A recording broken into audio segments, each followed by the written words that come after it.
Hello everyone, this is your girl Avani Yadav and welcome back to legal add.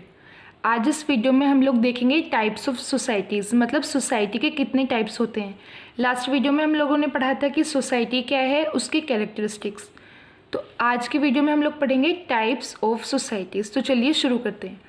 Sociologists have classified the different types of societies throughout 6 categories, each of which possesses their unique characteristics. जो सोशलोजिस्ट है उन्होंने society के types को 6 parts में divide किया हुआ है, जिसकी सबकी एक यूनिक कैरेक्टरिस्टिक है। तो चलिए शुरू करते हैं। First is hunting and gathering societies. These are the earliest form of society. Family is this society's primary institution and are small societies compared to others. मतलब ये जो सोसाइटी है हंटिंग एंड गैदरिंग, ये सबसे फर्स्ट सोसाइटी थी, earliest form of society थी, और इसमें जो प्राइमरी इंस्टीट्यूशन था वो था फैमिली। और इस सोसाइटी में स्मॉल सोसाइटीज़ को एक दूसरे के साथ कंपेयर किया जाता था। Human and gathering societies are nomadic, means they move constantly in order to find food and water. जो हंटिंग और गैदरिंग सोसाइटीज़ होती थी ये नोमैडिक होती थी और ये कॉन्स्टेंटली मूव करती थी फूड और वाटर की सर्च में। मतलब इनका कोई परमानेंट हाउस नहीं होता था। मेंबर्स आर म्यूचुअली डिपेंडेंट, और हंटिंग और गैदरिंग सोसाइटीज़ के जो मेंबर थे ये म्यूचुअली यानी कि एक दूसरे से काफ़ी ज़्यादा डिपेंडेंट थे। Second is pastoral societies. Pastoral societies begin around 12,000 years ago, मतलब 12,000 साल पहले ये सोसाइटीज़ शुरू हुई थी। These societies rely on product obtained through the domestication and breeding of animals for transportation and food. और ये जो सोसाइटी थी वो डोमेस्टिकेशन के प्रोडक्ट पर रिलाई करती थी, मतलब इस पर डिपेंड थी, और एनिमल्स की ब्रीडिंग पर डिपेंड थी ट्रांसपोर्टेशन के लिए। Pastoral societies are common in areas where crops can not be supported. और पेस्टोरल सोसाइटीज़ कहाँ पर प्रेजेंट होती थी? जहाँ पर क्रॉप्स नहीं होती थी, मतलब जहाँ पर खेती नहीं होती थी वहाँ पेस्टोरल सोसाइटीज़ होती थी। These societies also allow for job specialization since not everyone is need to gather or hunt food. और पेस्टोरल सोसाइटीज़ जॉब स्पेशलाइजेशन को अलाउ करती थी, एंड नॉट एवरीवन, और यहाँ पर हर कोई, मतलब हर इंसान इस सोसाइटी में हंट और गैदर के लिए उसकी ज़रूरत नहीं थी कि वो जाए और जाके किसी को हंट करे। वहाँ पे जॉब स्पेशलाइजेशन भी अलाउ था। Third is horticulture societies. Horticulture societies emerged between 10,000 to 12,000 years ago in America, Asia, etc. जो हॉर्टिकल्चर सोसाइटीज़ है 10 से 12,000 साल पहले अमेरिका और एशिया से शुरू हुई थी। These societies rely on the cultivation of fruits, vegetables and plants in order to survive. मतलब ये सोसाइटीज़ जो थी हॉर्टिकल्चर सोसाइटीज़, ये फ्रूट्स और वेजिटेबल्स यानी कि फलों के और सब्जियों की कल्टीवेशन पर रिलाई करती थी, सिर्फ इसी चीज़ पर डिपेंड थी। Horticulture societies are often forced to relocate when the resources of land are depleted. मतलब जब लैंड के रिसोर्सेज ख़त्म हो जाते थे, जैसे कि पानी या फिर फूड वगैरह ख़त्म हो जाता था, तो इनको फोर्स किया जाता था कि ये वहाँ से रिलोकेट करें, मतलब वहाँ से फिर ये दूसरी जगह पर शिफ्ट करें। Fourth is agricultural societies, also refer to as agrarian societies, मतलब हम इन सोसाइटी को एग्रेरियन सोसाइटी भी बोल सकते हैं। These societies rely on the use of technology in order to cultivate crops in large areas including wheat, rice and corn.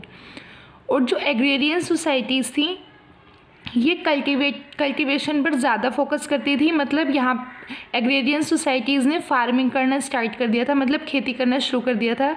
In these societies animal are use to pull ploughs, और agrarian societies में animals को use किया जाता था plough को pull करने के लिए। High volume of food production allow people to build permanent houses.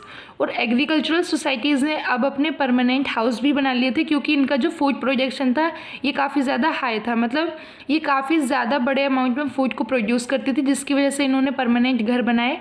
उसके बाद वहाँ पर टाउन डेवलप हुए और टाउन से फिर सिटीज़ का डेवलपमेंट हुआ। Job specialisation increase as high yield crops allow people to focus on skills.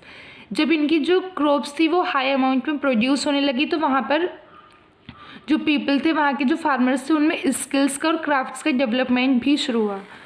Now fifth is industrial societies. Industrial societies developed with industrial revolution that started around 1769। जो industrial societies थी industrial revolution के साथ develop हुई, 1769 से जो शुरू हुआ था। Industrial societies relies on advanced energy sources in order to run machinery. Industrial जो सोसाइटीज़ थी एडवांस एनर्जी सोर्सेज यानी कि टेक्नोलॉजी पर डिपेंड करती थी मशीनरी को रन करने के लिए। It is most developed form of human society. और जो इंडस्ट्रियल सोसाइटी थी ये ह्यूमन सोसाइटी की सबसे ज़्यादा डेवलप्ड फॉर्म थी। Now sixth and last is post industrial societies. Post industrial societies feature information technology and service jobs. और जो पोस्ट इंडस्ट्रियल सोसाइटीज़ थी ये किस चीज़ को अलाउ करती थी, सर्विस जॉब्स को और टेक्नोलॉजी से रिलेटेड सारी इन्फॉर्मेशन भी प्रोवाइड करती थी। Higher education is specially important in these societies. और पोस्ट इंडस्ट्रियल सोसाइटीज़ में सबसे ज़्यादा इम्पोर्टेंट क्या था, education for economic success. Economic success के लिए एजुकेशन प्रोवाइड करना और उसको इम्पार्ट करना सबसे ज़्यादा इम्पोर्टेंट था। Nations and states are also developed in this societies. और जो नेशन और स्टेट का जो कंसेप्ट था वो भी पोस्ट इंडस्ट्रियल सोसाइटीज़ में ही डेवलप हुआ था। अब देखते हैं इंपॉर्टेंस ऑफ सोसाइटी, मतलब सोसाइटी की इंपॉर्टेंस क्या है, हमें सोसाइटी के बारे में स्टडी करने की ज़रूरत क्यों पड़ती है।